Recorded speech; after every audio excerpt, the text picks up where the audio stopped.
تو تجربے سے یہ بات، ان حضرات کے تجربے سے یہ بات معلوم ہوئی کہ اگر مکتب منظم ہو، معلم تربیت یافتہ ہو اور پورے نظام کے ساتھ، جو انہوں نے یہاں سمجھانے کی کوشش کی ہے نظام کو، اگر اس نظام کے ساتھ چلایا جائے تو بچوں سے فیس لی جائے گی.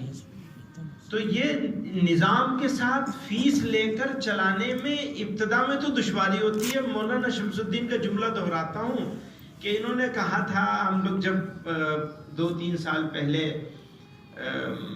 کرناٹک بنگلور میں بیٹھے تھے اور یہ پریزنٹیشن کر رہے تھے، تو انہوں نے یہ بات کہی تھی کہ غیر منظم مکتب بنانا آسان ہے، چلانا مشکل ہے، کہ چلانے کے لیے چندے کرو، اور منظم مکتب بنانا تو مشکل ہے، چلانا آسان ہے. اس لیے کہ شروع میں مشکلات آئیں گی، اس کے بعد کھڑا ہو جائے گا. انہوں نے ایک بات کہی، اس کو میں اور وضاحت کے ساتھ کہہ دینا چاہتا ہوں کہ یہ کہتے ہیں کہ آپ مکتب مت بنائیے، بلکہ ایک فکر مند عالم کو آپ متعین کر دیجئے مدرسے کی طرف سے.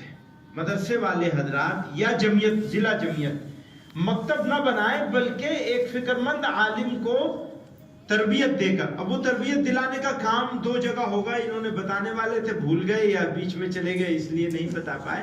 ایک یہاں پہ مرکزی دفتر میں مولانا جمال صاحب اور مولانا خالد صاحبان ہیں، ان کا نمبر مل جائے گا. دینی تعلیم کے یہ لوگ یہاں کام دیکھتے ہیں. تو یہاں پہ بھی نظم ہوگا اس کا، اور بنگلور میں بھی ہوگا. ٹھیک ہے نا، یہی بتانا چاہتے تھے آپ. تو نمبر آپ بنگلور والوں کا بھی لے سکیں گے، تاکہ جنوب والے بنگلور میں کرا لیں اور شمال والے دلی میں کرا لیں. تو منظم ایک عالم کو متعین کریں، ان کو تربیت دلوائیں. وہ تربیت 2 دن کی ہوتی ہے غالباً، یہی چیز 2 دن میں سمجھائی جائے گی. 2 دن کی تربیت ہوتی ہے، وہ تربیت لوا لیں اور پھر اس عالم کے ذمہ کریں کہ آپ مکاتب قائم کیجئے. مکاتب قائم کرنا کیوں ضروری ہے؟ اتنی دیر سے مکتب کی بات ہو رہی ہے، لیکن کیوں اتنا زیادہ مکتب کے اوپر زور دیا جا رہا ہے؟ تو اس حوالے سے 2 بات میں کہنا چاہتا ہوں. میں نے کل بھی کہی تھی یہ بات، اور میں نے حضرات اکابر کی موجودگی میں یہ بات کہی تھی اس تمہید کے ساتھ کہ مجھے ایسا لگتا ہے، ہو سکتا ہے میں مبالغہ کر رہا ہوں، لیکن میں یہ بات کہنا چاہتا ہوں کہ مسلمانوں کی اس ملک میں بسنے والی جو کل آبادی ہے، ٹوٹل پاپولیشن ہے، اس کا 1/3 سے زیادہ حصہ ایک ایسے کنارے پر کھڑا ہے جو کفر اور ایمان کے بیچ میں، ایک ایسی لکیر پر کھڑا ہے. 1/3. اب 1/3 کا مطلب یہ ہے کہ اگر آپ گورنمنٹ کے اعداد و شمار کو بھی مان لیں تو 20 کروڑ ٹوٹل ہوتا ہے. 20 کروڑ کا 1/3 کتنا ہوگا؟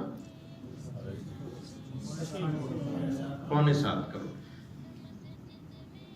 اتنی بڑی آبادی ہماری خطرے میں ہے، اور الگ الگ طریقے سے فتنے سر اٹھا رہے ہیں. شکیلیت ہے، قادیانیت پہلے سے موجود ہے، کسی علاقے میں نصرانیت ہے، اور اب الحاد کی ایک نئی لہر چلی ہے کہ اور شک میں ڈال دینا یہ سب سے آسان ہے.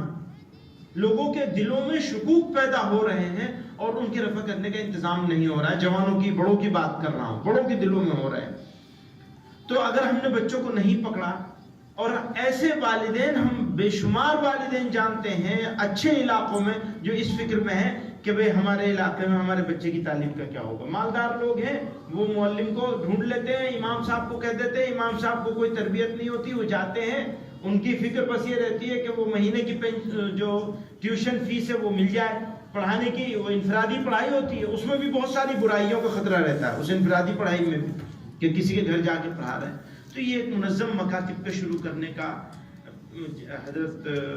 ہمارے حضرت رحمۃ اللہ علیہ کے زمانے سے اس پر زور دیا جاتا رہا، اور اب الحمدللہ مولانا شمس الدین صاحب اور ان کی ٹیم نے اس کو منظم بھی کیا ہے. مولانا سلمان صاحب، مفتی سلمان صاحب نے اس کے اوپر پچھلے کچھ سالوں میں کافی محنت کی ہے. الحمدللہ یہ شعبہ جو اہم ترین شعبوں میں سے ہے، اپنے کھڑا ہو گیا ہے.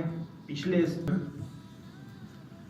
تو تجربے سے یہ بات، ان حضرات کے تجربے سے یہ بات معلوم ہوئی کہ اگر مکتب منظم ہو، معلم تربیت یافتہ ہو اور پورے نظام کے ساتھ، جو انہوں نے یہاں سمجھانے کی کوشش کی ہے نظام کو، اگر